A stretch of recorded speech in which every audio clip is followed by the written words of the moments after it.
picking. It may not teach too much about biology, but it does stoke the interest in science by appealing to the fascination of bathroom humour. Easily the grossest display is the section on smells, challenging kids to smell 4 different hideous pongs and then guess whether it comes from the armpit, mouth, anus or foot. Kids can also fire pollen balls into nostrils to demonstrate the effect of pollen on the nasal system. Shoot 5 right up the nose and a ball of mucus comes flying right back at you. There is a serious side though, with grossology not only encouraging an interest in biology, but also a confidence in their own bodies.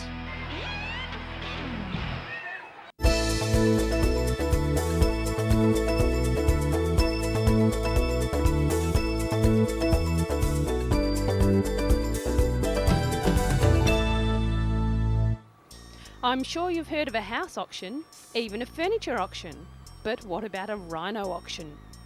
The annual event, held at KwaZulu Natal Province, recently saw close to 1,800 animals, including more than 70 rhinos, sold. It raised almost 22 million rand for conservation projects and community development. A group of 6 rare black rhinos fetched a record 550,000 rand. That's $68,500 each. They were purchased by a German bidder operating a private game reserve in South Africa. The animals, which included several species of antelope, ostriches and warthogs, are caught on the Province Nature and Game Reserve and sold to private operators in the ecotourism sector. The buyers included owners of private nature and safari reserves, as well as an outfitter who runs hunting operations on game farms.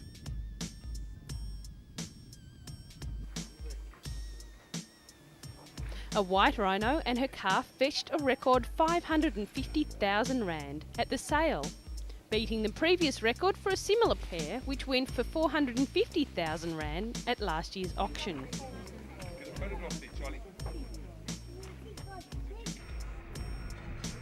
About 350 animals, including 50 of the rhinos, were caught in advance and live auction, giving the prospective buyer the opportunity to view them in their holding pens.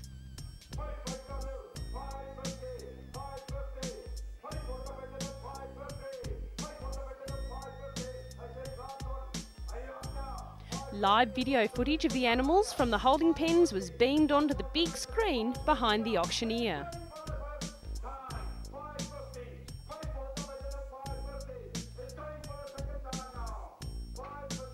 The 550,000 rand bid per black rhino drew a round of huge applause from the bidders and spectators. White and black rhinos are actually both grey. White rhinos are larger and greys, while black rhinos have a hooked lip used for browsing. Virtually all of southern Africa's white rhino population come from the KwaZulu Natal, which was the last refuge of the huge beasts earlier in the century when they were on the brink of extinction. It's a breeding program that saved the animals, and the reserve has restocked other parks throughout the region.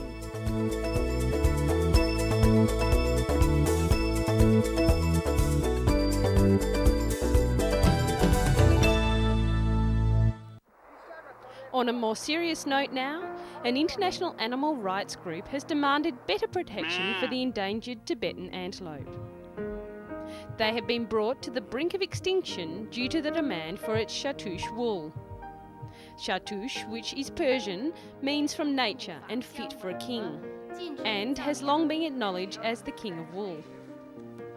Conservationists warned recently that the growing trade in Shattush wool was becoming an increasing threat to the endangered Tibetan antelope. Only an estimated 75,000 remain in the world. Since the 1980s, Shattush shawls have become a must-have item among the rich and fashionable, despite a ban on its international trade since 1979. In India and America, the purchase and sale of the shawls is illegal and carries a maximum prison term of 7 years in India. The wool is so fine it measures just 3/4 the width of cashmere and 1/5 that of human hair. Shattush is smuggled into Kashmir to be woven into shawls and scarves. Zhao Xingzong of the China Environmental Scientists Association said conservation groups and ordinary people were united in their opposition to the trade. The coats of between 3 and 5 Tibetan antelope are needed for a single shawl, which can cost up to $5,000.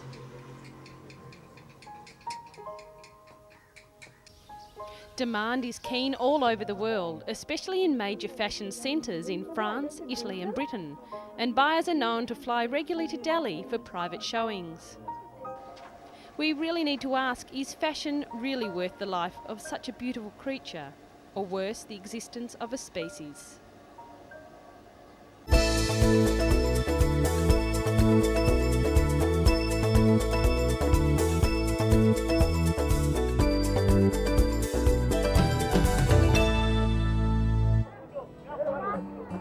Scooping water from a hand-dug well and trekking miles with it back to the village.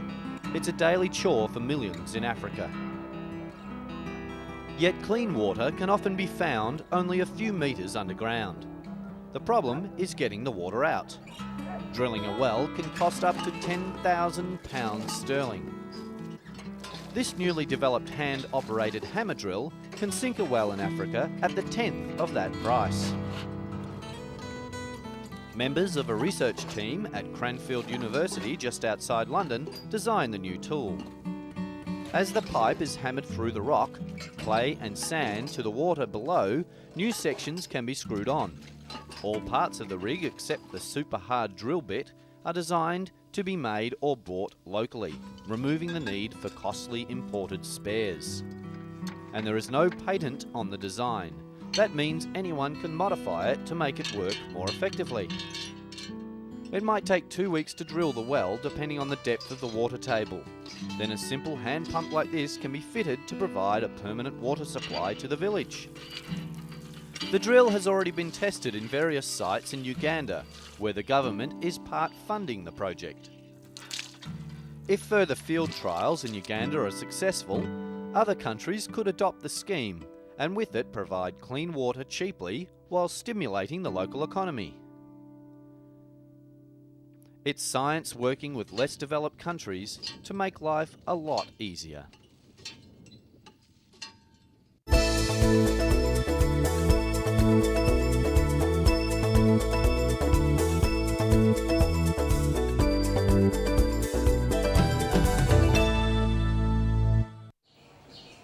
This patient is about to get an X-ray for a suspected hernia.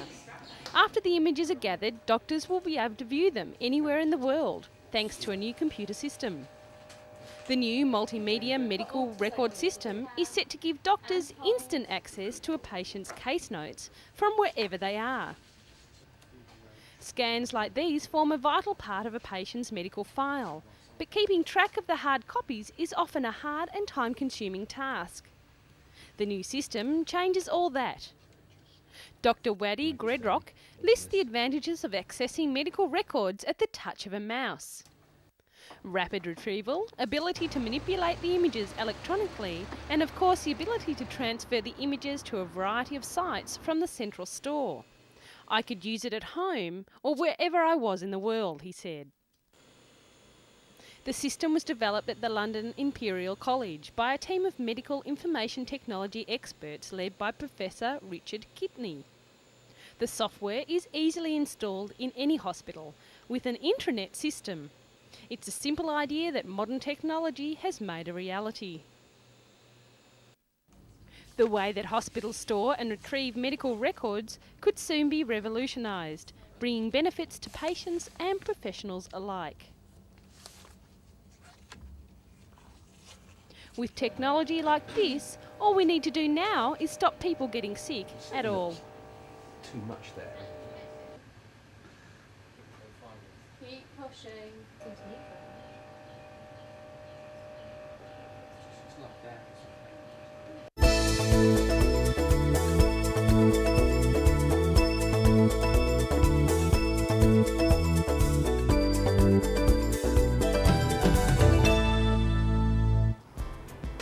And finally, it's thought an injured humpback whale may have entered Sydney Harbour in search of a sanctuary after being hit by a ship.